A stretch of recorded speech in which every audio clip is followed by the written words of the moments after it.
Oh, it's Disneyland.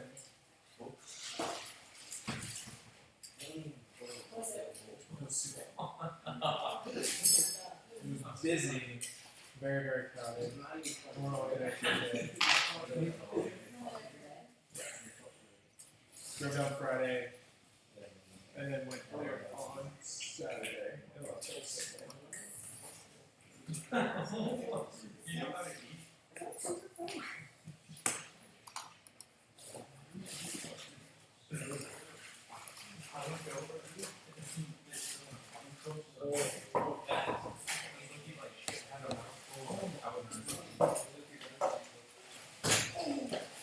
It was fun. A little tired, but I like that. Like someone walking around. Yeah, we did like 11 miles. Then we. It was just like A lot of drive because we drove, so.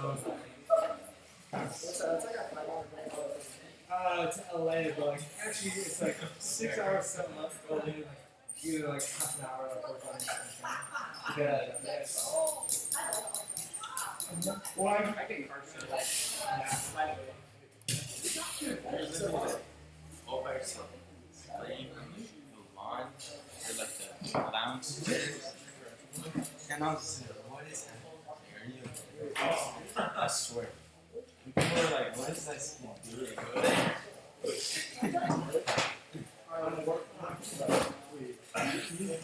Yeah, we're just laying by yourself. And I was like, what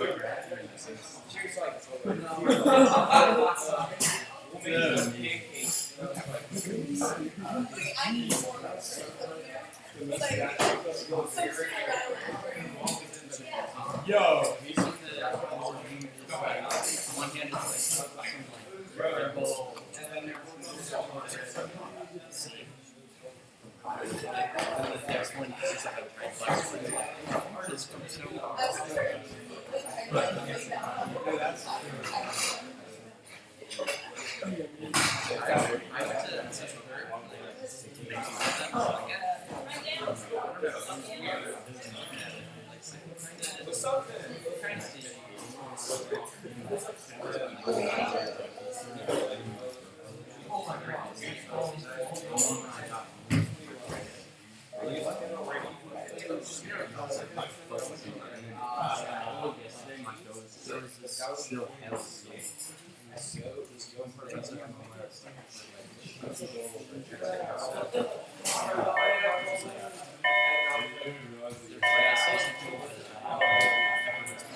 It's cool. It's so much. I think it's you gotta be really good at you gotta be able to make it.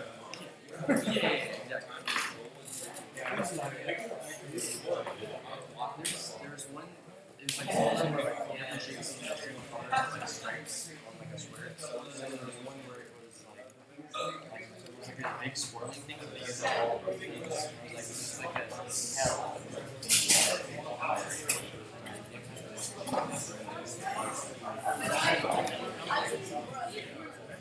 That's funny, man.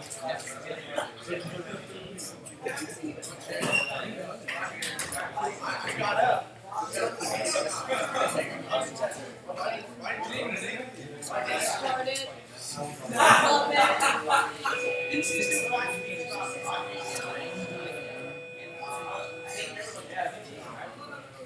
Supposed to be I'll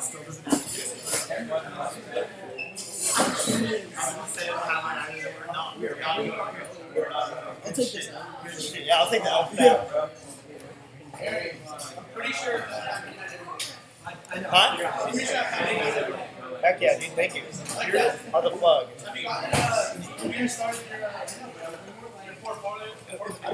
Nah, we haven't really started anything, honestly.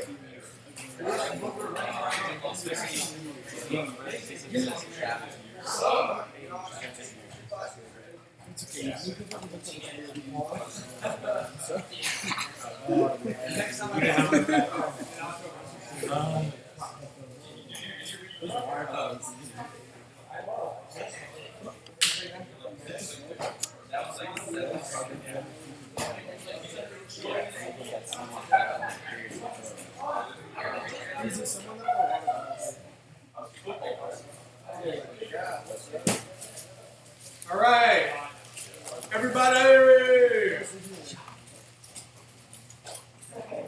How we doing? Stop hugging.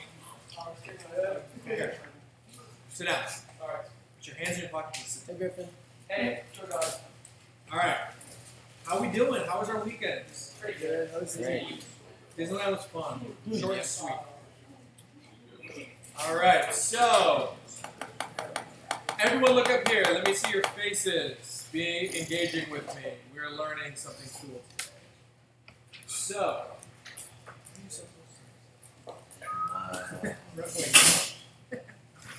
All right, so we're going to learn about double exposure. This is a great way to learn how our layers in Photoshop kind of work with one another. Emo. Yes. Focus. Dry eyes up. Go to your side of the desk. Sit up straight. Good posture. Thank you. Okay. So, we're basically going to learn how to merge two layers with one another. How to get this effect. It's actually going to kind of be a little overwhelming. It's going to seem like a lot of work, but if you think about it step by step of what you're trying to do, we can achieve this, and it's going to be great. Okay. So here's a couple examples. So what we did here is we have this side portrait of this woman, and then we merged it with a picture of this mountain, and then changed the background of the image. You can also use this to kind of tell stories or convey emotions or feelings. So some really cool things we can create. Very, very interesting pictures. We can go very dramatic, like this. We can go like this. Really cool as well. This one's really artsy and cool. I like that. So what I want to do is I want to play a video for you guys, and then I'm going to give you guys an example of what we did. So please pay attention to said. In this tutorial, I show you how to create a double exposure effect in Photoshop using a portrait and a photo with some pine trees. The final result is really amazing, so join me and I will show you step by step how you can achieve this.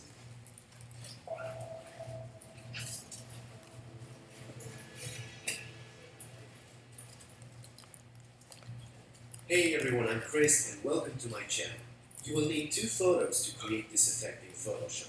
I have a portrait of this model posing to the camera and this photo with some pine trees, which is a bit boring, but it's very important for my composition. To obtain a nice double exposure effect, you will need to have a white background behind your subject, so I'm going to be using the pen tool to make a selection around the model. You can hit the P on the keyboard. So we haven't officially learned the pen tool yet, but there's an alarm. Sorry. It's okay. We learned a couple other tools that we did for our superimposed Photoshop. So we're going to use some of those as well. I'm going to teach you some of the pen tool tips. So, And then start making the selection. I will not teach you how to use the pen tool this time.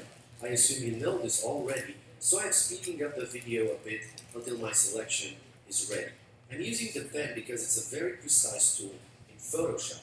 But I want to ask you, which tool is your favorite when making selections? Please leave your answers in the comment section below the video. Okay, I'm done with the selection. I'm going to right click and choose Make Selection. I'm going to create a layer mask to get rid of the background. So I'm clicking this icon to create a layer mask. The background is hidden now, but you can enable it at any point if you click on the layer mask while holding down the Shift key. And because we used the pen tool to create the selection, Photoshop has recorded the pen tool path, and it's located here in the Paths tab. You can see it here. It's called Working Path. So if I lose my selection, I can always come back here and re-enable it by holding down Control and clicking on it. You see, the selection is back again. I'm going back to the Layers tab because here is the important part of this tutorial. Let's rename this layer to Model. In the end, I want to have a white background behind the model. So what I will do now is to create a new adjustment layer called Solid Color. Just choose white here and then click OK. Right, if I look in the Layers panel, my background is on top of the model layer, so I will drag it down to the bottom and rename it Background. Good. Next step, I will add a black and white adjustment above the model layer. Now it's time to bring the photo with the trees into my document. Just choose the Move tool and drag this image right here. If the photo with the trees is bigger than this document, you will have to resize it. Hold down the Shift when you scale it down to maintain the proportions. When you're done, just press Enter.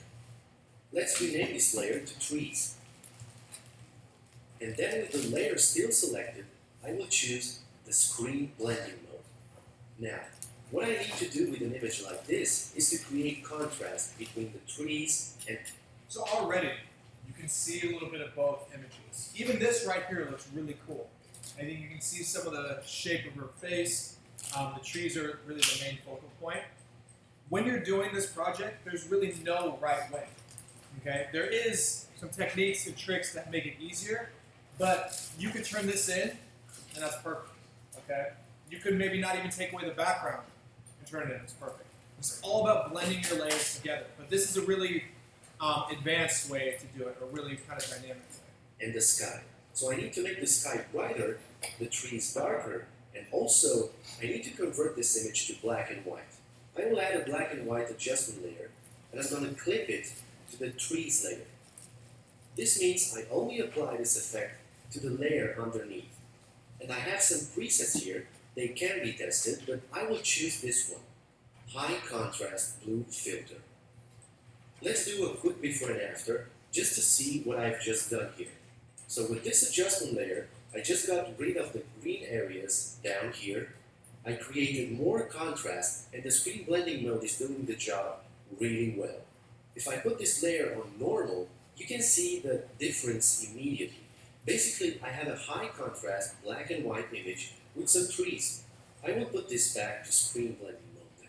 The next thing to do is to move the trees until I find the best spot in the head area, right here. I make sure the trees layer is selected. I grab the move tool and I move left, right, up and down until I'm happy with the result. You can also use the keyboard arrows to move the image, and if you want to move it faster, hold down Shift and press the arrow keys. So let's try something like this. It looks great. Now I want to take care of this area right here. The head of the model is still visible in the background. It's hard to tell, but there's the outline that's kind of and lost also, the color. here I can see the edge of the trees layer because I just moved the layer, so I need to fix these two things now. I will add a levels adjustment layer, clip it to the black and white layer by holding down Alt or Option on the Mac, or by right-clicking on the layer and choosing Create Clipping Mask. You need to drag this highlight slider to the left while keeping an eye at the gray area where the head is. Make sure you go just until the gray disappears. Don't go too far because you will affect the trees as well, and you don't want that. Okay, this is solved now. I will rename this layer and call it Head. So let's repair the neck area now. I am adding a new levels adjustment, and I will drag the midpoint slider to the right until I see that the white edge on the neck slowly disappears.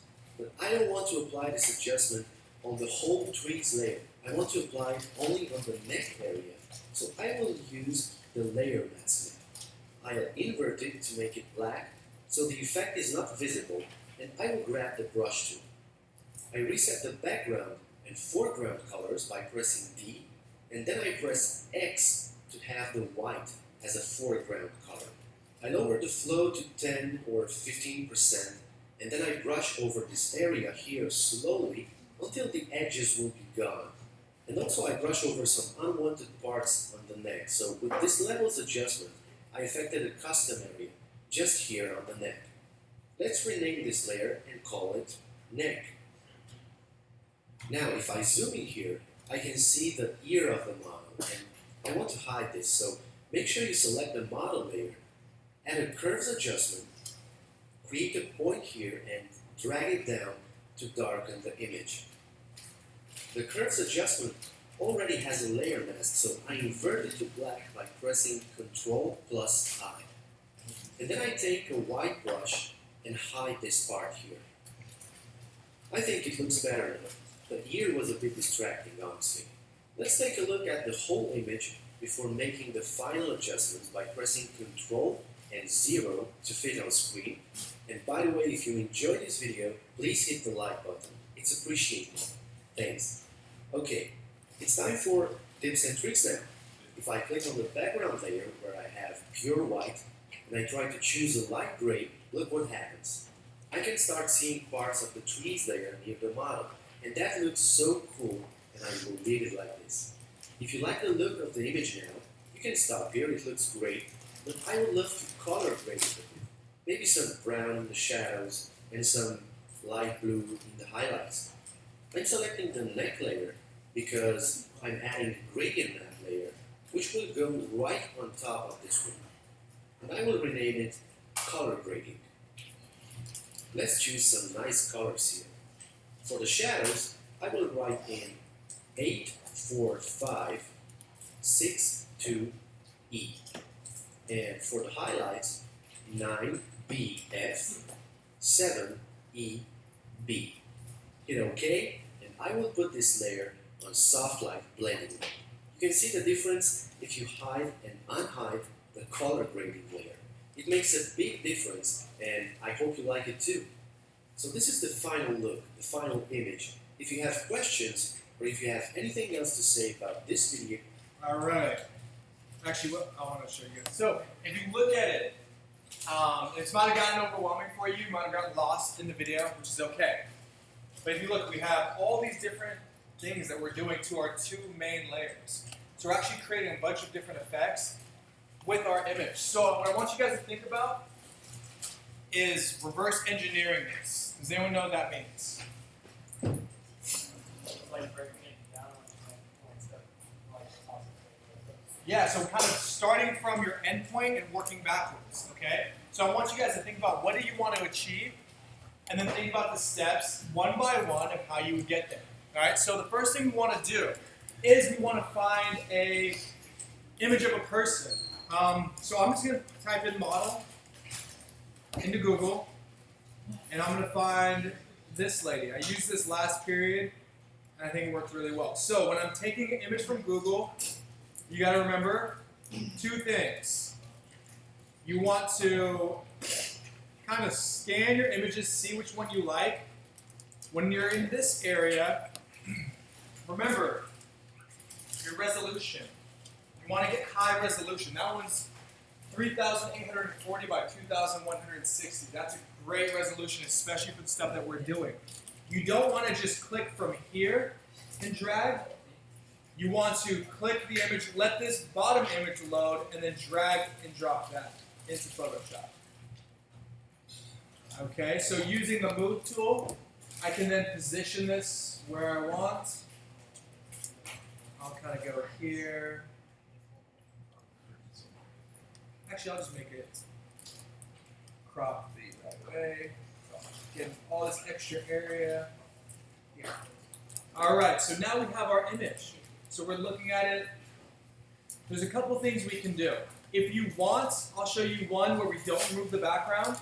So if you're looking to get this done quickly with very little issues, you can do this. So I'm going to go Cityscape.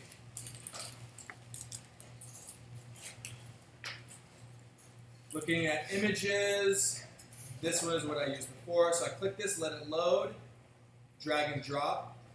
Now it's small. How do I make it bigger? Control T, Command T, yes. So get the bounding box and make it larger. So if you remember when I did the 9/11 one, I just went to our, right above our layers, you have this blending option. You can do multiply, you can do screen. Sometimes it looks better than others. Sometimes you can just do it like this and it looks really nice. You can also adjust your opacity. See how clear it comes through. If you wanted to do it this way, you can also add a layer mask, and using your paintbrush, kind of like you did in the video, taking away certain things. I'm going to make my opacity 50, and if I get a bigger brush, I can remove some of this background so it's not as dominant. I can bring some of the face back out. So it's kind of blending. So that's one way you can do it very easily and quickly. I also want to show you a more advanced way, kind of like you did in the video. So I want to separate her from my background. The pen tool is a tool that we'll use. It's right here. It looks like an old school pen. This is something we'll definitely use, especially when we get into Illustrator. It's a great way to make selections. It is kind of complex though, and it's gonna give you a little bit of a headache. So especially when I zoom in, if I make my first click, you get this little square right here. Okay, that is your first anchor point. And anchor point is basically what's going to start creating your selection. If I just go off to the distance here and make a secondary click, we're going to get this straight line. And if I continue to go, we're going to continue to make straight lines. You always want to end where you began. So to close a selection, you'll go to that first anchor point and select. Another thing you can do with this, especially when you're going over curves, rather than make a bunch of little ones to get a curve kind of sensation, which really, you can click, and then if you click, hold, and then drag, you can get this arc, which is really nice. It's nice to use, especially around the shoulders or curves or nose. And you can go from a curve to a solid point, or a curve to another curve to another curve. So you can use this tool to trace. So I'm going to quickly go around a majority of her hair and body, but this one's actually quite easy because there's not much. Adjusting my curves, so let's actually get better.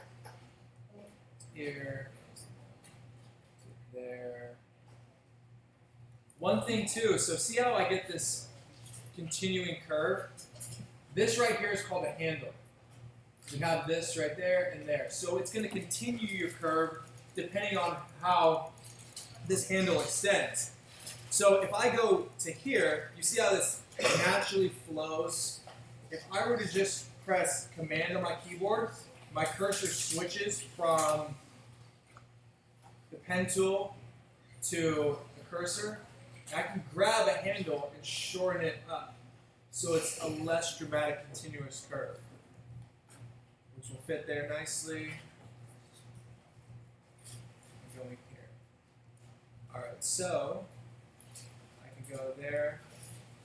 I would make a selection just like he did. If I made a layer mask, oops, let me select her and then create a layer mask.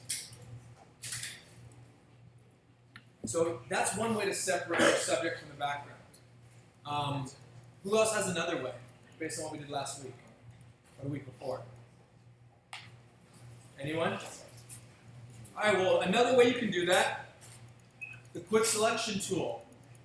Getting the quick selection, using this to click and kind of paint where you want your selection to be. And just like we did before, use a layer mask. It's a little choppier, it's not as nice. What's nice about this though, because we have this layer mask here in our layers, black takes away, white is visible. So we can always go back with the paintbrush and paint things in. So if I go click my paintbrush, let me make this a little bit smaller. I can go and switch this to white because I want to bring back, and I can smooth it out. I can also bring back more of this, which I don't necessarily want. So if I take my time and I go slowly around, I can get a little area of what I've missed. Let me increase the opacity so that it shows more. There we go. So it's much smoother. Okay? So doing that, that's another way. Finally, the one way I want to show you guys is just starting with a layer mask from the beginning. And then if I want to take something away, what color would I paint with? Black, thank you. Black takes away, so I can get a bigger brush and paint away this background. And as I get to my subject, I can do it there. So for the sake of this, I'm going to do this quickly so that we can continue to move on. All right. Yes, it is. Double exposure it is. So it's not the perfect one, but there we go. So if I take my cityscape, drag it on, make it bigger with Command T,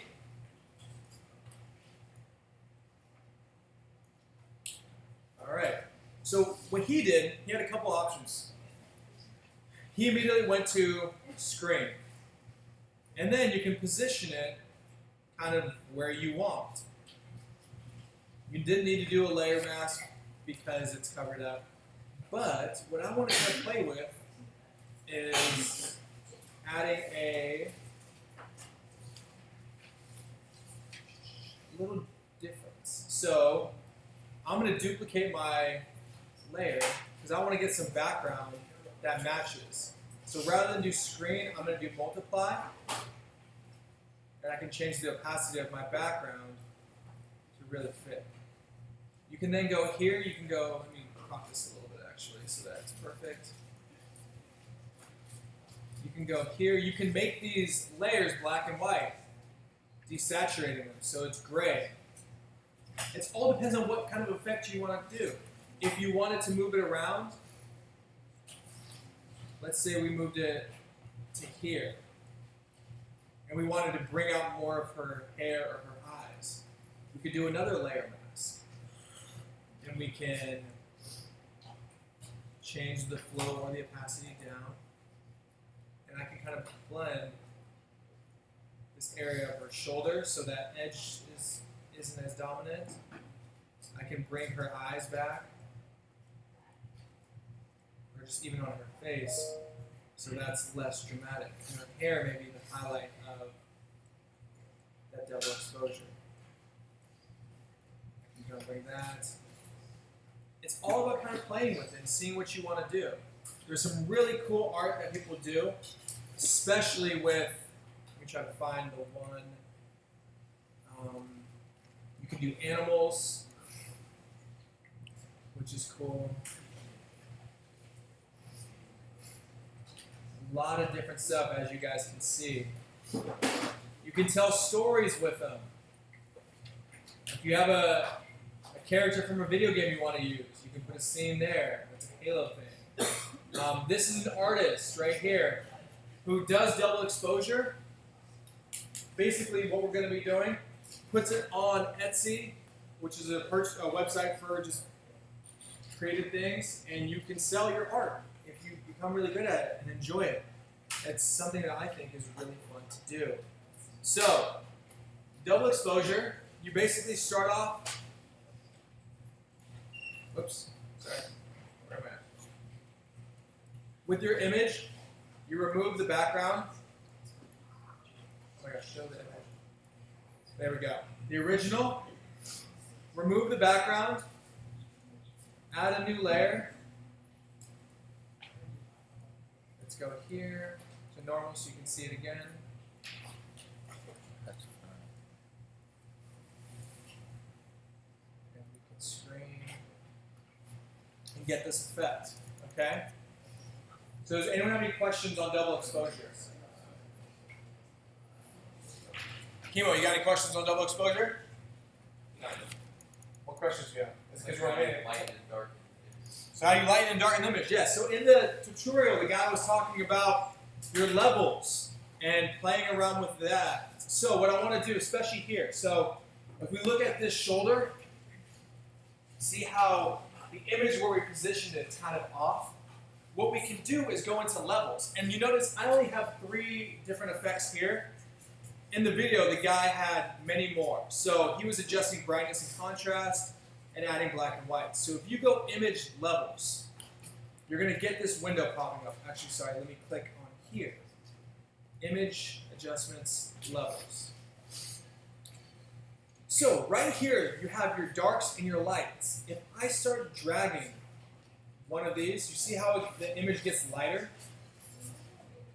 This will also make the image a little darker. And you see how that shoulder starts to disappear? And the buildings are actually more dominant. You guys see that? Yeah, that's cool. So it's actually pretty cool what you can do.